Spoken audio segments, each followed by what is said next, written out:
পৌরাণিক যুগ থেকে বিচিত্র জাতির আগমন ঘটেছে বাংলার গ্রীষ্মপ্রধান ও উর্বর বরেন্দ্র অঞ্চলে।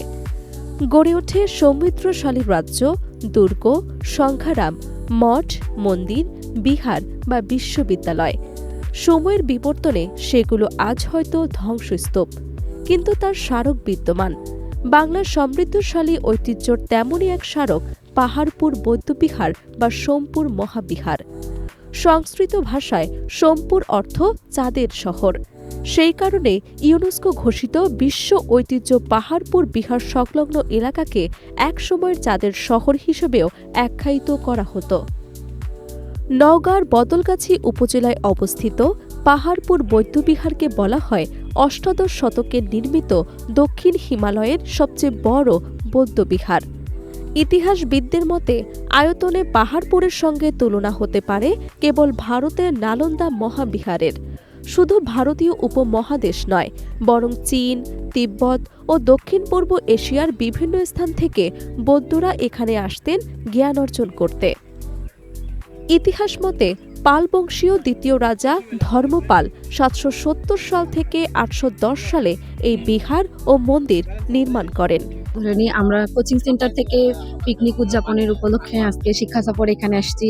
আমরা এর আগে গিয়েছিলাম মহাস্থানগড়, সেখান থেকে এখানে আসলাম পাহাড়পুর বৌদ্ধবিহার। আমরা সাধারণত এই বিষয়গুলো বইয়ে দেখছি, বইয়েই দেখা হয়েছে, পড়া হয়েছে, টিভিতেও দেখছিলাম, কিন্তু আজকে ফার্স্ট টাইম এইভাবে সামনাসামনি দেখতে পাচ্ছি। সেই সময় বিহারটির দাপ্তরিক নাম ছিল ধর্মপাল মহাবিহার।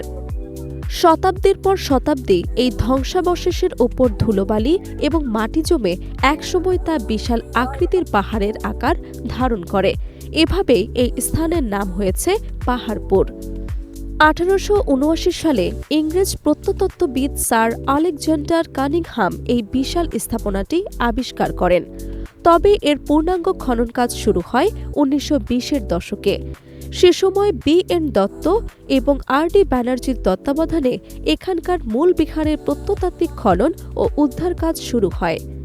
খননের পর এখানে চতুর্ভুজ আকৃতির বিহারের স্থাপনা সহ বৌদ্ধ ও হিন্দু দেবদেবীর মূর্তি, প্রাচীন মুদ্রা, অলঙ্কার, শিলালিপি সহ অসংখ্য নিদর্শন পাওয়া গেছে।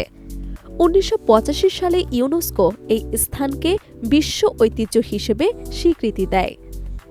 বর্তমানে পাহাড়পুর বৌদ্ধবিহার কমপ্লেক্স 70.31 একর জমির ওপর অবস্থিত।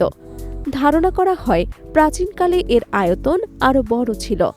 বাংলাদেশে পর্যটক আকর্ষণের অন্যতম এই পাহাড়পুর বৌদ্ধবিহার। এখানে প্রতিদিন দেশি বিদেশি শত শত দর্শনার্থীদের পদচারণা ঘটে। থেকে এসেছি। আমার নাম মোসাম্মদ বিথি আক্তার। আমার নাম মোসাম্মদ সুমাইয়া আক্তার। আমরা বইয়ের মধ্যে এই পাহাড়পুর সম্পর্কে অনেক কিছুই জেনেছি, আর আজকে বাস্তবে দেখার সুযোগ হলো। জায়গাটা অনেক সুন্দর, মানে অনেক আগের বছরের পুরনো। বইতে দেখছি, আজকে বাস্তবে দেখলাম, অনুভূতিগুলো অনেক সুন্দর। বিভিন্ন স্কুল, কলেজ ও বিশ্ববিদ্যালয়ের শিক্ষার্থীরাও এখানে আসেন গবেষণা কর্মে। বছরের অন্যান্য সময় দর্শনার্থীদের উপস্থিতি একটু কম হলেও শীতে তা বহুগুণে বাড়ে।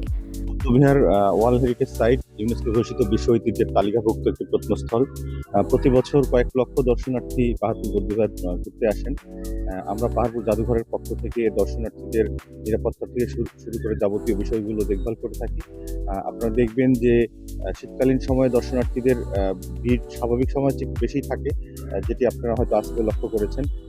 প্রচুর বাস করে দেশের বিভিন্ন অঞ্চল থেকে দর্শনার্থীরা আসেন।